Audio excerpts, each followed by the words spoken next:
কেমন আছো? সবার সাথে আজ আমি কিছু টপিক নিয়ে বলতে চাইছি। ঠিক আছে, ক্যান থেকে ভিডিওটা করলাম স্টার্ট। বাংলা একটা গান আছে না, প্রথমে এটা দিয়ে শুরু করি। আমি কি তোমায় খুব বিরক্ত করছি, মনে দিতে পারতাম আমার। এই গানটা এই কারণেই গাওয়া, অভয়াকে আমরা সবাই চিনি, এখন সবাই জানো অভয়া কী হয়েছে ঘটনাটা। তো অভয়ের সাথে যেটা হয়েছে সেটা সমস্ত মেয়েদের লড়াই আমার মনে হয় বলা কিছু দরকার। এই জন্যই আজকে স্পেশালি এই ব্লগটা করা। আমি অনেকদিন ধরে ভেবেছিলাম এই ব্লগটা করবো। প্রথমেই শুরু করি বড়দের দিয়ে। বড়রা যখন যারা জব করছে, যারা নাইট শিফটিং করছে, তাদের জন্য একটা ইনসিকিউরিটি ফিল হয়ে গেছে। তো আমার মনে হয় মেয়েদের সেফ সাইড থাকার জন্য, মেয়েদের কাল স্বাধীনতা দিবস, তো সেক্ষেত্রে স্বাধীন মানে শুধু দোরকোটা বা ফ্ল্যাগ ওঠানো নয়। স্বাধীনতা মানে হচ্ছে বিভিন্ন রকম নিজেকে প্রোটেকশন করা। যারা এল্ডার এজ মানে মধ্যবয়স্ক, তাদের কথাই বলবো। এছাড়া তাদের সাথে সাথে আরও কথা বলতে চাইবো যারা মানে একদম চাই আজকে তারাও নির্মমভাবে ধর্ষণের শিকার হয়, যেরকম বাবা মা তারা মানে তারা তো সেই বোধটা করতে পারে না, সেটা আমি উন্মুক্তভাবে বলতে চাইছি। তো যখনই কোনো পজিটিভ বা নেগেটিভ ফিল দেখবে, তখন অবশ্যই তোমরা নিজে মুখে দাঁড়াবে। নিজে মুখে যদি না থাকো, আশেপাশে বিচাইতে যদি কাউকেও না পাও, নিজে অবশ্যই নিজের লড়াই ফাইট করতে শিখো।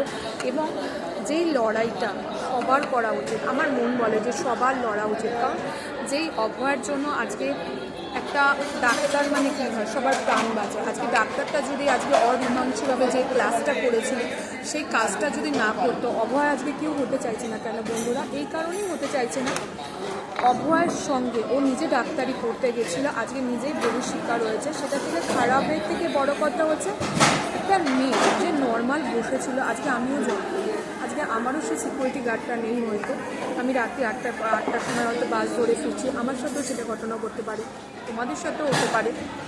তো তাই জন্য নিজেকে অল টাইম প্রিপেয়ার রাখা, মেন্টালি প্রিপেয়ার রাখা এবং স্ট্যাবিলিটি। ও ঘুমিয়ে পড়েছিল, জাস্ট দ্য ফল্ট ইজ ও ঘুমিয়ে পড়ে।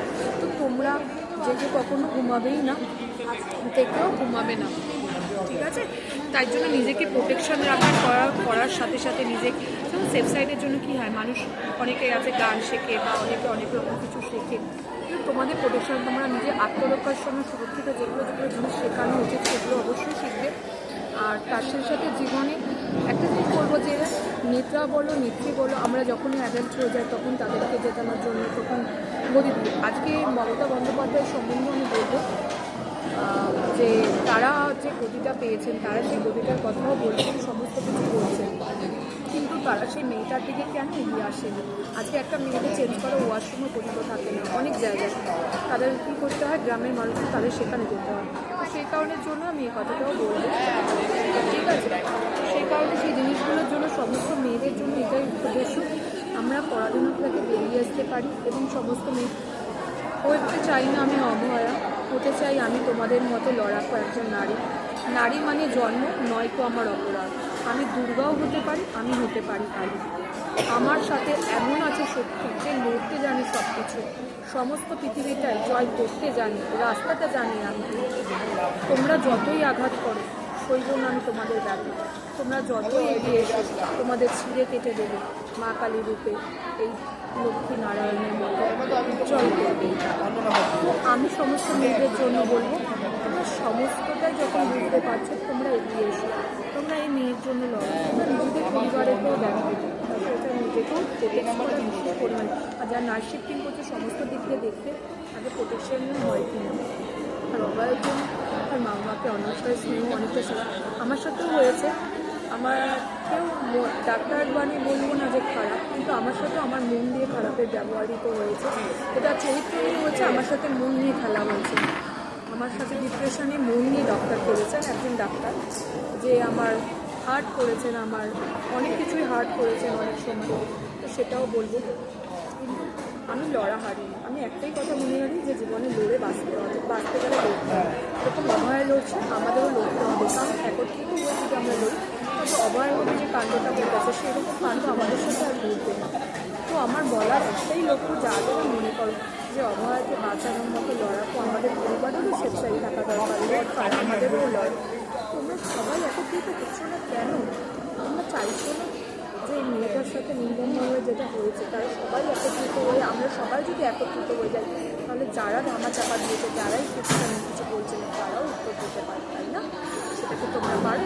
তাহলে তোমরা সবাই নিজের পরিবারকে ডিসাইড করার জন্য খুব প্রচেষ্টা করে এগিয়ে এসে 15ই আগস্ট মানে ও স্বাধীনতা দিবস। স্বাধীনতা মানে শুধু ঘরে আটকা টাকা না বা একটা ফ্ল্যাগ নয়, স্বাধীনতা তোমাদের মধ্যেও নিজের মধ্যে সে স্বাধীনতাকে বোধ আনতে হবে, জ্ঞান আনতে হবে, যাতে মনে করতে হবে যে আমি মরে বাঁচি। নিজের মধ্যে স্প্রিয়াটাকে জাগা, যতদিন না স্প্রিয়াটাকে তোমরাও আপনার মতো যখন ঘুমিয়ে পড়বে, তোমাদের সাথে না মনের দিক দিয়ে চরিত্রের দিক দিয়ে রয়েছে। ঠিক আছে, এটাই বলা উচিত। আর অসুবিধা হলে 15 আগস্ট খুব ভালো থাকো, সুস্থ থাকো, আর নিজেকে সুরক্ষিত রাখো। তোমার সুরক্ষিততা বলবো সবাই আর সমস্ত ডাক্তারদের উদ্দেশ্যে বলবো, যারা পেশেন্ট দেখছেন দয়া করে দেখুন, যারা ক্যান্সার পেশেন্ট আছে তারা অনেকেই কেঁদে পাচ্ছে না, তারা নীলরতন হাসপাতালে ভর্তি হচ্ছে। তাদের মতো মানুষদের পাশে এসে আপনাদের মতো মানুষদের ডক্টরদের দরকার। ডক্টর কুমার বলে একজন বলে গেছিলেন, সেও কিন্তু সে বাধা দিয়েছে যে আপনারও দরকার, ডাক্তাররা প্লিজ আসুন। যারা কোনো পাচ্ছে না নীলরতন হাসপাতালে, তাদেরকে দেখা দরকার। ইন্ডিপেন্ডেন্স ডে আগামীকালের জন্য আমি এখনই ব্লগটা বলে, ঠিক আছে? এটা চেষ্টা করো। Good time.